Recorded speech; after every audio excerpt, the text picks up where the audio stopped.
Umakyat na sa halos 80,000 ang kaso ng dengue sa unang 6 na buwan pa lang ng 2024. Nababahala ang Department of Health, lalo't 200 ang nasawi. Mga tips kontra dengue, lalo ngayong tag-ulan at nagbabadya ang La Nina. Sa pagtutok ni Maki Pulido.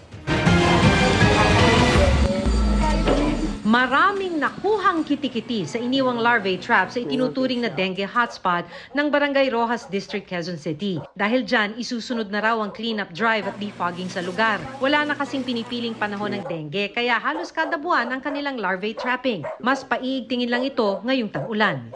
Worried po, no, lalo na magtatag-ulan na. But then, siguro po yung continuous monitoring po namin sa area, yun po yung makakatulong sa amin. Sana, sabi ng Department of Health, maging aktibo sa pagmomonitor ang lahat ng LGU. Nababahala kasi ang DOH sa 10% pagtaas ng dengue cases sa loob lang ng ilang linggo. Mula higit 5,000 cases noong May 5 to 18, umakyat ito ng higit 6,000 mula May 19 to June 1. Dahil may La Nina, kaya't inaasahang mas maulan ngayong taon. Posibleng tumaas pa ang kabuang kaso ng dengue sa bansa na halos 80,000 na mula January hanggang June 15. 15% na mas mataas yan kumpara sa kaparehong panahon noong nakaraang taon. Ang ating mga local government units, yan ang #1 partner sa po natin. Dahil ang public health ay isang community effort. Hindi po sa ospital. Pag ospital po, medyo bandang huli na yun kapag malala po yung sakit natin. Pero sabi rin ng DOH, ang laban sa dengue magsisimula sa paglinis ng sariling bahay at bakuran. Noon pa naman sinasabi na para walang dengue, dapat walang pangitlugan ang lamok. Kaya ang unang panabla raw dito, dapat tiyakin na walang mga bagay o gamit na pwedeng mapag-ipunan ng tubig. Katulad na lamang ng mga boteng ito.